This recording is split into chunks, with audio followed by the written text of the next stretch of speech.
നീ ഇങ്ങോട്ട് വാടി. വിടുന്നേ. ഇങ്ങോട്ട് വരാ. എന്താ നീ കാണിക്കുന്നേ? പിന്നെ ഒരു നാളെ അവിടെ പിന്നെ ഒരു പ്രധാന കാര്യം പറയാനുണ്ട്. സാവിത്രി, നന്ദിനി ഉടനെ പറഞ്ഞിങ്ങി എത്തും. ഇനി എന്താ അടുത്ത പരിപാടി? അവളെ ഇങ്ങനെ വെറുതെ നിർത്തിയാ മതിയോ? വെറുതെ നിർത്തുന്നു ആരാ പറഞ്ഞേ? വന്നു കഴിഞ്ഞ ആശുപത്രിയുടെ ചുമതല അവളെ ഏൽപ്പിക്കണം. അങ്ങനെയല്ലേ തീരുമാനിച്ചത്? എടി മണക്കൂസെ, അതല്ല, അവിടെ കല്യാണക്കാരിയും. അത് നേരത്തെ തീരുമാനിച്ചതല്ലേ? എന്ത് തീരുമാനിച്ചു? മഹാദേവനെ കൊണ്ട്. നമുക്കൊരു മകളല്ലേ ഉള്ളൂ. എന്റെ അറിവിൽ അത്രേ ഉള്ളൂ. എങ്കിൽ അവളെ കെട്ടുന്നത് മഹാദേവനായിരിക്കില്ല. എന്ത്? സാവിത്രി, ലക്ഷക്കണക്കിന് രൂപ ചെലവഴിച്ച് ഞാൻ പഠിപ്പിച്ച എന്റെ മോളെ കെട്ടുന്നവന് ചില മിനിമം യോഗ്യതകളൊക്കെ വേണമെന്ന് എനിക്ക് നിർബന്ധമുണ്ട്. എങ്കിൽ ഇത്രയും കാലം മഹാദേവനെ ഇട്ട് പന്ത് തട്ടുമ്പോൾ തട്ടിതെന്തിന്? അതോ അവന്റെ സ്വത്തുക്കൾ അന്യാധീനപ്പെട്ടു പോകുന്നത് കാണാൻ എനിക്ക് ദണ്ണമുള്ളതുകൊണ്ടോ? പക്ഷെ പ്രമാണത്തിൽ ഇന്നൊപ്പിടാം നാളെ ഒപ്പിടാന്നൊക്കെ പറഞ്ഞ് അവൻ ഒഴിഞ്ഞു മാറുക. എന്നാൽ ശങ്കരമംഗലത്ത് മാധവൻ തമ്പി അവനെ കൊണ്ട് ഒപ്പിടിക്കും. എന്നിട്ട് നന്ദിനിയെ ഡോക്ടറെ കൊണ്ട് കല്യാണം കഴിപ്പിക്കുകയും ചെയ്യും. ഡോക്ടറോ? അതേടി, നമ്മുടെ ഡോക്ടർ രാജഗോപാലൻ.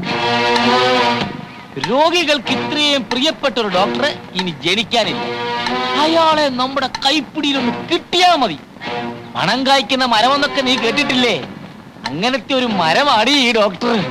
ചുമ്മാ വടിയോരത്തൊരു ഷെഡും കെട്ടി ക്ലിനിക്കെന്നൊരു ബോർഡും തൂക്കി അയാളെ പിടിച്ചങ്ങ് ഇരുത്തിയാ മതി. ഡോക്ടറെ കൊടുത്തൊരു ഈച്ച പൊതിയും പോലെ രോഗികൾ വന്ന് കുമിഞ്ഞുകൂടും. ഒരു കാര്യം പറഞ്ഞേക്കാം. നന്ദിനി നിനക്ക്, നന്ദിനി നിനക്ക് എന്നും പറഞ്ഞ ആ ചെറുക്കന്റെ ചോര മുഴുവൻ ഊറ്റി കുടിച്ചേച്ച് ദൈവം നിങ്ങളെ വെറുതെ വിടില്ല.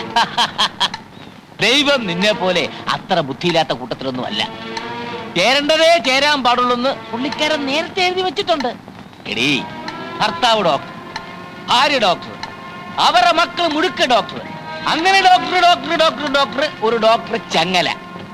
ആ തലമുറയെ പറ്റി നീ ഒന്ന് ചിന്തിച്ചു നോക്ക്. നേരെ മറിച്ച് മണ്ടം മഹാദേവൻ നമ്മുടെ അന്തലിക്കുട്ടിയെ കല്യാണം കഴിച്ചാലോ, അവന്റെ മക്കള് മണ്ടന്മാര്, മക്കളുടെ മക്കള് മരമണ്ടന്മാർ, അവരുടെ മക്കള് തിരുമണ്ടന്മാര്, ഒരു പരമ്പര മുഴുവൻ മഹാമണ്ടന്മാർ. ഈ ബന്ധത്തിനെങ്ങാനും ഞാൻ മുൻകൈ എടുത്താൽ ദൈവം ആ നിമിഷം തന്നെ ചവിട്ടിക്കൊല്ലും. എന്തൊരു ഐശ്വര്യം ആ ഡോക്ടറിന്റെ മുഖത്ത്. മകൻ ഇങ്ങനെയാണെങ്കിൽ ആ അച്ഛനും അമ്മയും എങ്ങനെ ഇരിക്കും? ഐശ്വര്യദേവത നൃത്തം ചവിട്ടുന്ന ആ തറവാട്ടിലേക്ക് ബന്ധുക്കളായി കയറി ചെല്ലുന്നത് ഒരു അഭിമാനം തന്നെയാണേ. ഇനി ഇവിടെ ചോറും കറിയും വെക്കുന്നത് എങ്ങനെയാണെന്ന് എനിക്ക് കാണണം. ഭദ്രകാളി, സ്വന്തം ഭർത്താവ് പട്ടിണി കിടന്ന് ചാവണമെന്ന് അവന്റെ ആശ. അല്ലടി, നിന്നെ കൊന്നിട്ട് ഞാനും ചാവുള്ളൂ. അടി ഭദ്രകാളി, ഇറങ്ങി വാടി. എന്താടി നോക്കുന്നത്? കരുണം പോലീസും നീയും തമ്മിലുള്ള ഇടപാട് നാട്ടിൽ മുഴുവൻ പാട്ടായി നാറി കിടക്കുമ്പോഴാണ് ഞാൻ വന്നത്. പോലീസ് മുങ്ങിയപ്പോ ഒരുത്തരും കിട്ടിയില്ല നിന്നെ കെട്ടാൻ. ഞാൻ കെട്ടി. അതാണടി എന്റെ ആത്മാർത്ഥത. ആ എണ്ണ നിനക്കിപ്പം വരില്ല. എനിക്ക് മാത്രം ഇവിടെ ചോറില്ല. അല്ലടി, എന്താ കണ്ടൂടെ ചട്ടി? പഴയതിൽ ഇനി ഇതും കൂടി ബാക്കിയുള്ളൂ. ഇതും കൂടി ഒന്ന് ഉടച്ചു തന്നായിരുന്നെങ്കിൽ എനിക്ക് പോയി പുതിയത് വാങ്ങിക്കായിരുന്നു. പിന്നെ അത് ഉടച്ചു തുടങ്ങാം. ഉടക്കാനാ പറഞ്ഞത്. തൊട്ട് പോരു തന്നെ. ഈ കയ്യും വിട്ടു. കള്ളു കുടിക്കാൻ കാശ് വന്ന് ചോദിച്ചപ്പോ ഞാൻ പറഞ്ഞില്ലേ ഇത് അരി വാങ്ങിക്കാനുള്ള കാശാണ്, ഇത് തരില്ലെന്ന്. അപ്പ പറഞ്ഞ് എനിക്ക് ചോറ് വേണ്ട, കള്ളു മതിയെന്ന്. കള്ളു കുടിച്ചു കഴിഞ്ഞപ്പോ ചോറ് വേണമെന്ന്. ഇവിടെ ചോറില്ല, ഇല്ല, ഇല്ല.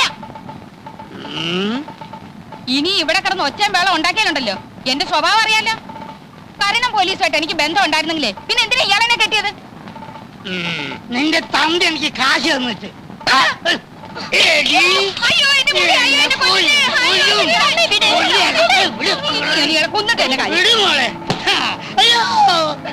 അവളെ വിടടി, എന്നെ കൊല്ലട്ടെ. ഞാൻ ചത്താ അവക്ക് കരുണം പോലീസില്ലേ? പിള്ളേരുടെ മുമ്പിൽ വെച്ച് തോന്നിയാസം പറയരുതെന്ന് ഞാൻ പറഞ്ഞിട്ടില്ലേ? കരുണം പോലീസുമായിട്ട് എനിക്ക് ബന്ധം ഉണ്ടായിരുന്നെന്ന് തന്നെ കൂട്ടിക്കോളൂ. നിങ്ങളുടെ ആദ്യ ഭാര്യ പതിവ്രത ആയിരുന്നല്ലോ. എന്നിട്ട് എന്തേ അവളൊരു ലോക കള്ളനെ പറ്റൂ? മുട്ടയെന്ന് വിരിയുന്നതിന് മുമ്പ് ജയിലിൽ കിടന്നില്ലേ? ഇപ്പോഴും ആളുകളെ പറ്റിച്ച് നടക്കില്ലേ?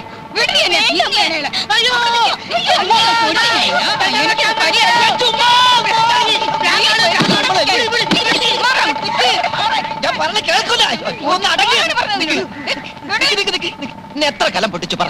എനിക്ക് ചോറ് തന്നില്ല. ചോറ് വേണ്ട, ആ അരിയുടെ കാശിന് കള്ള് മതി എന്ന് ചേട്ടൻ പറഞ്ഞാണ്. അത് തന്നെയല്ലേ സംഭവം. ഇന്നെങ്കിലും വല്ല പുതുമ ഉണ്ടാവുമെന്ന് ഞാൻ വിചാരിച്ചു. ഉണ്ടായില്ല. കലത്തിന്റെ കാശ് വേണം, അത്രയേ ഉള്ളൂ. ഞാൻ തന്നേക്കാം. അയ്യോ ഇതെവിടുന്നാ? ഒന്ന് അടങ്ങ്. പ്രശ്നം തീർന്നല്ലോ. ഈ രൂപ രാജഗോപാൽ എന്റെ പേർക്ക് മണി ഓർഡർ അയച്ചതാ നിങ്ങൾക്ക് തരാൻ. ആണോ? എങ്കിൽ എനിക്ക് മുട്ടി ഇവളിപ്പോ അവനെ തെറി പറഞ്ഞിട്ടുള്ളൂ. എങ്ങനെ പറയാതിരിക്കും? അവന്റെ ഈ പെമ്പിള്ളാരുടെ തള്ള രണ്ടാണെങ്കിലും തന്ത നിങ്ങൾ തന്നെയല്ലേ. പെങ്ങന്മാർക്ക് ചെലവിന് കൊടുക്കേണ്ടത് ആങ്ങളയുടെ കടമയാ, ഇല്ലേ അയ്മുട്ടി? അതെ അതെ അതെ. കൊല്ലിഞ്ഞ എന്തായാലും നോക്കിയിരിക്കുന്നു. കേൾപ്പടി കാഴ്ച കാണാൻ വന്ന് നിൽക്കുന്നു. ഈ പണം അവൻ എന്റെ പേർക്ക് അയക്കാൻ എന്താ കാരണം? എന്താ ഇവിടുത്തെ മേൽവിലാസം അറിഞ്ഞൂടെ? എന്തോ എനിക്കറിഞ്ഞൂടാ. അവൻ എവിടെയാ ഉള്ളത്? ആരെയാ ഇപ്പൊ അവൻ പറ്റിച്ചോണ്ടിരിക്കുന്നത്? എനിക്കൊന്നും അറിഞ്ഞൂടാ എന്റെ പടച്ചോനെ. നീ അവനെ കണ്ടു. ഈ പണം നിന്റെ കയ്യിൽ അവൻ നേരിട്ട് തന്നാന്ന് ഞാൻ പറയും. അല്ലെന്ന് ഞാൻ പറയുന്നു. ശരി ശരി, അല്ലെങ്കിൽ മോനെ ഒരു 50 രൂപ എനിക്ക് താടാ. 50 രൂപ പോയിട്ട് 10ന്റെ പൈസ എന്റെ കയ്യിലില്ല. ഇല്ലെങ്കിൽ വേണ്ട, വാ നമുക്ക് ചായ കുടിച്ചിട്ട് പോകാം. വേണ്ട, ഞാനിപ്പോ ചായ കുടിച്ചാണ്. ചായ കുടിച്ചെന്താ? ഞാൻ ചായ കുടിച്ചാണെന്ന്. ആ ശരി, അത് അവിടെയുള്ള കുടിച്ചു. ഞാനിപ്പോ കുടിച്ചാ.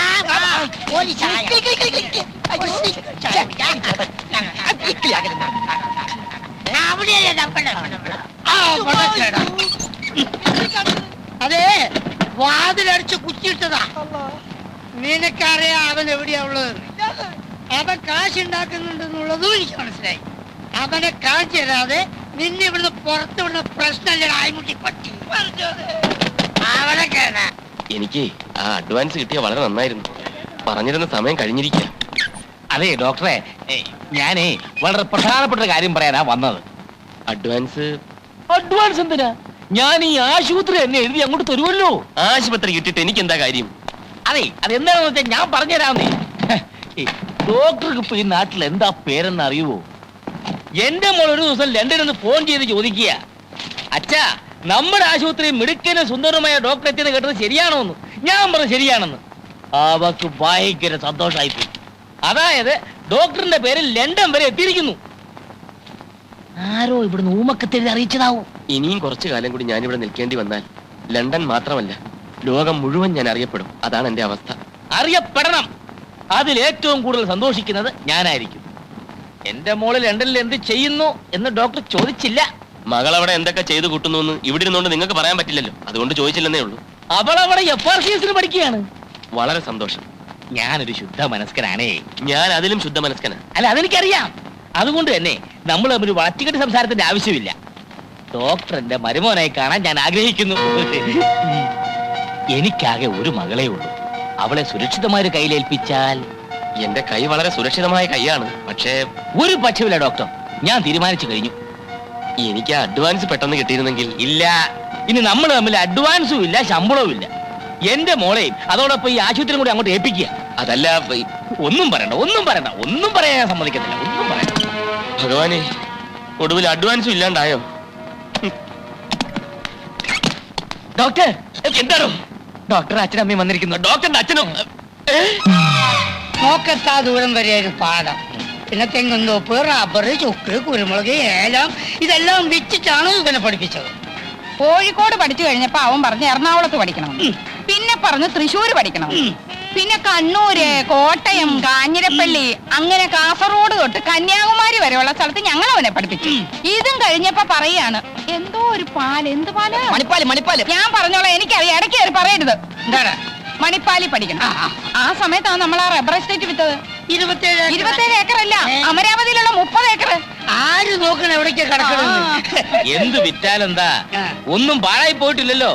റബ്ബറും തെങ്ങും ഒക്കെ ഇനി ഇഷ്ടം പോലെ വാങ്ങിക്കാമല്ലോ. എല്ലാരും ഉണ്ടല്ലോ. മമ്മി, എന്തൊക്കെയുണ്ട് വിശേഷം? ഡാഡി എവിടെ? ഡാഡി അങ്ങ് ഒത്തിരി ക്ഷീണിച്ചു പോയല്ലോ. ആളെ കണ്ടിട്ട് മനസ്സിലായില്ല. സുമേ, ലതേ, അയ്മുട്ടി. ഞങ്ങളെയൊന്നും ഓർക്കുന്നില്ല. ഒരു എഴുത്തുമില്ല, ഒരു ഫോൺ പോലും ചെയ്യാറുമില്ല. ഡോക്ടർക്ക് എവിടാ ഇതിനൊക്കെ സമയം? മമ്മി, ഡാഡി, ഇത് ആശുപത്രി ഓണർ കുമാരൻ തമ്പി. മാധവൻ തമ്പി. ഓ, മാധവൻ തമ്പി. ഞങ്ങൾ വേണ്ടതുപോലെ പരിചയപ്പെട്ടു. ഡോക്ടർ ഡ്യൂട്ടിയിലല്ലേ, ഇവരുടെ കാര്യം ഞാൻ നോക്കിക്കോളാം. അത് വേണ്ട, അവർക്ക് പോകാൻ തിരക്ക് കാണും. തിരക്കില്ല, ഞങ്ങൾക്ക് ഒരു തിരക്കുമില്ല. അപ്പോഴോ? അയ്മുട്ടി, ഇറങ്ങാൻ നേരത്തെ കാറ് കേടായി, പിന്നെ ഞങ്ങൾ ലോറിയിൽ അല്ല ബസ്സിലാണ് വന്നത്. ഡോക്ടറെ എല്ലാം ഒരു നിമിത്തമായിട്ടാ എനിക്ക് തോന്നുന്നത്. അല്ലെങ്കിൽ തന്നെ ഡാഡിയും മമ്മി ഇന്ന് ഇവിടെ എത്തിച്ചേരുവോ? വന്നാട്ടെ, ഞാൻ അവരെ വീട്ടിലേക്ക് കൊണ്ടുപോകാം. അത് വേണ്ട, ഒന്നും പറയണ്ട, ഒന്നും പറയണ്ട. വന്നാട്ടെ, നമുക്ക് വൈകിട്ട് കാണാം. അങ്ങോട്ട് കേറ്. ഞാൻ പറഞ്ഞു. ചേച്ചി, മക്കളെ കയറി. മോനെ നീ വേഗം പറഞ്ഞേ.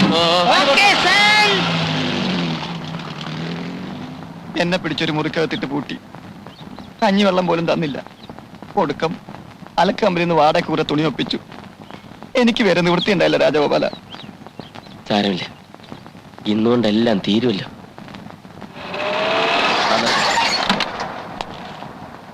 പൊയ്ക്കോ. അച്ഛനെ വലിയിട്ട് വന്നു. നിങ്ങൾക്കെങ്കിലും കുറച്ച് ബുദ്ധി ഉണ്ടായിരുന്നില്ലേ? പറഞ്ഞൂടായിരുന്നു. ഞാനിവിടെ നാട്ടുകാരെയും പോലീസിനെയും പേടിച്ച് കള്ളപ്പണിയാന്ന് അറിഞ്ഞിട്ടും അതിഥികളായിട്ട് വന്നിരിക്കുന്നു.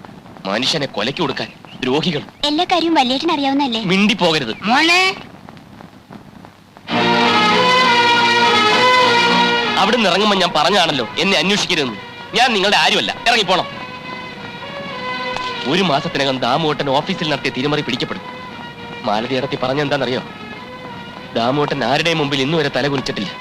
പിടിക്കപ്പെടുന്നതിന് മുമ്പ് രൂപ ഏർപ്പാടാക്കിയില്ലെങ്കിൽ കൂട്ടമരണമേ നിവർത്തിയുള്ളൂ. ദാമുവേട്ടനും മാലതിയേട്ടത്തെയും 3 മക്കളും. അന്ന് രണ്ടും കൽപ്പിച്ചിറങ്ങിയതാ ഞാൻ. അപ്പൊ ഞങ്ങളൊന്നും നിന്റെ ആരുമല്ലേ രാജാ? അതൊന്നും ഇപ്പൊ എന്റെ തലയിലില്ല. അമ്മ മരിച്ചതിൽ പിന്നെ മാലതിയേട്ടത്തെയായിരുന്നു എന്റെ അമ്മ. അച്ഛൻ അന്നും കള്ളും കുടിച്ച് നടക്കുകയായിരുന്നു. അതിന്റെ ഇടയിൽ നിങ്ങളെ കെട്ടുകയും ചെയ്തു. ഭാര്യയുടെ അനിയനെ പഠിപ്പിക്കേണ്ട കാര്യമൊന്നും ദാമോട്ടൻ ഇല്ല. ഒടുവിൽ ഞാൻ കേസിൽപ്പെട്ട് ജയിലിലായപ്പം എന്നെ രക്ഷിക്കാൻ വേണ്ടിയാ ദാമോട്ടൻ പണം തിരിമറി നടത്തിയത്. ദാമു നിന്റെ ചേച്ചിയെ കെട്ടുന്നതിന് മുൻപ് നിന്നെ ആരാ പോറ്റിയത്? ആ കണക്കൊന്നും ഇപ്പൊ പറയണ്ട. ഞാൻ ലോക്കപ്പിലായിരുന്നപ്പം എന്റെ മകൻ കാരണം എന്റെ മാനം പോയി എന്ന് പറഞ്ഞുകൊണ്ട് കുടിക്കുന്ന കള്ളിന്റെ അളവ് കൂട്ടിയതല്ലാതെ അച്ഛൻ എനിക്ക് വേണ്ടി എന്ത് ചെയ്തു? എന്നെ വന്നൊന്ന് കാണാൻ പോലും കൂട്ടാക്കിയോ? ദണ്ണ ഉണ്ടച്ചാ, അതൊക്കെ ഓർക്കുമ്പോ എനിക്ക് നല്ല ദണ്ണ ഉണ്ട്. ആ പോട്ടെ, നമുക്ക് കഴിഞ്ഞൊക്കെ കഴിഞ്ഞ് രാജാ. ഇപ്പോഴത്തെ കാര്യം സംസാരിക്കാം. എനിക്കൊന്നും സംസാരിക്കണ്ട. എല്ലാവരും എത്രയും വേഗം ഇവിടുന്ന് കാലിയാക്കണം, അത്രേ വേണ്ടു. അലക്ക് കമ്പനി തുണി എടുത്തോണ്ട് വന്നിരിക്കുക. എന്തൊക്കെ ആയാലും ഞാൻ നിന്റെ അച്ഛനല്ലാന്ന് നിനക്ക് പറയാൻ പറ്റുമോ? നിന്റെ എല്ലാ കാര്യങ്ങളും ഉത്തരവാദിത്തോടു കൂടി ചെയ്യാൻ എനിക്കല്ല മറ്റാർക്കട മോശം. എന്റെ എന്ത് കാര്യം? അങ്ങനെ ചോദിക്ക്. ഞങ്ങളെല്ലാം സംസാരിച്ചു. നിന്റെ തമ്പി സാറിന്റെ മോളുടെയും കല്യാണം ഞങ്ങൾ അങ്ങോട്ട് ഉറപ്പിച്ചു. നിങ്ങൾക്കൊന്നും നാണവും മാനവും അല്പം പോലും ഇല്ലേ? ലണ്ടനിൽ നിന്ന് FRCS പാസ്സായ ഒരു പെൺകുട്ടിയെ വ്യാജ ഡോക്ടറായ ഞാൻ കല്യാണം കഴിക്കാനോ? എന്താ നിങ്ങളുടെയൊക്കെ ധാരണ? അഡ്വാൻസ് എന്ന് പറഞ്ഞൊരു തുക കയ്യിൽ കിട്ടിയാൽ ആ നിമിഷം ഞാൻ ഇവിടെ സ്ഥലം വിടും, അറിയൂ. ഞാൻ എന്തൊക്കെയോ കണക്ക് കൂട്ടി. അങ്ങേര് തരുന്ന സ്ത്രീധന തുക കൊണ്ട് എന്റെ കൊച്ചുങ്ങൾക്കും ഒരു മേൽഗതി ഉണ്ടാവുമല്ലോ എന്ന് ആശിച്ചു. ഇതിനൊന്നും കൂട്ടു നിൽക്കാൻ എന്നെ കിട്ടില്ല. ശരിയാ രാജാ. ലതേ സുമേ നിന്റെ ആരും അല്ലല്ലോ. അവരെ പ്രസവിച്ച ഞാനായി പോയില്ലേ? അതൊന്നും പറയണ്ട. അങ്ങനെയൊന്നും ഞാൻ ചിന്തിച്ചിട്ടേ ഇല്ല. നീ ചിന്തിച്ചു. ചിന്തിച്ചെങ്കിൽ ചിന്തിച്ച്. ഇപ്പൊ എന്താ വേണ്ടത്? ഏതായാലും നീ ഈ കള്ളവേഷം കെട്ടി എങ്കിൽ പിന്നെ അത് മുഴുവനായിട്ട് അങ്ങോട്ട് ആടിക്കൂടെ നിനക്ക്? ഈ സ്ത്രീധന തുക കിട്ടിയ മാലതിയുടെ പ്രശ്നവും നിന്റെ ഈ അനിയത്തിമാരുടെ പ്രശ്നം എല്ലാം അങ്ങോട്ട് പരിഹരിച്ചൂടെ രാജാ? സ്ത്രീധന തുക വാങ്ങിച്ച് ആരാ കെട്ടുന്നത്? അച്ഛനാണോ? അവർക്ക് എന്നല്ലല്ലോ ആവശ്യം. ഇഷ്ടം പോലെ പണമുള്ള പാർട്ടീസ് അല്ലേ. എടോ കെട്ടുന്നില്ലെങ്കിൽ കെട്ടണ്ട. കെട്ടാന്ന് പറഞ്ഞാൽ കാശ് ഇങ്ങോട്ട് കൈക്കിലാക്കിയ അതിപ്പോ നീ ചെയ്യുന്നതിനേക്കാൾ വലിയ രക്ഷമൊന്നുമല്ലല്ലോ. സത്യമായിട്ട് അച്ഛൻ എന്റെ അച്ഛൻ തന്നെ. അങ്ങനെ വല്ല മോഹവും മനസ്സിലുണ്ടെങ്കിൽ അതിപ്പോഴേ നുള്ളി കളഞ്ഞേക്ക്. ഏതായാലും ഞങ്ങൾ നാളെ നാട്ടിലേക്ക് പോവാ. അവിടെ ചെന്നിട്ട് പെമ്പിള്ളേരുടെ കല്യാണ കാര്യം നിശ്ചയിക്കും. നീ കല്യാണത്തിന് സമ്മതിച്ചേ പറ്റൂ. മടുത്തു വല്യേട്ടാ. കാര്യം നമ്മുടെ അച്ഛനും അമ്മയും ഒക്കെ തന്നെ. പക്ഷേ ഏത് രീതിയിലും പണം കിട്ടണമെന്നുള്ള ചിന്തയെ അവർക്കുള്ളൂ. എന്തായാലും വല്യേട്ടൻ ഞങ്ങൾക്ക് വേണ്ടി ഒരു തെറ്റും ചെയ്യണ്ട. എന്തും അനുഭവിക്കാൻ ഞങ്ങൾ തയ്യാറാണ്. വേണ്ട, എല്ലാവരും എന്റെ നെഞ്ചിൽ ചവിട്ടി രക്ഷപ്പെട്ടുള്ളൂ. ഇനി FRCSകാരുടെ ഭർത്താവുക. ഭഗവാനെ, ഇതെവിടെ ചെന്ന് അവസാനിക്കും?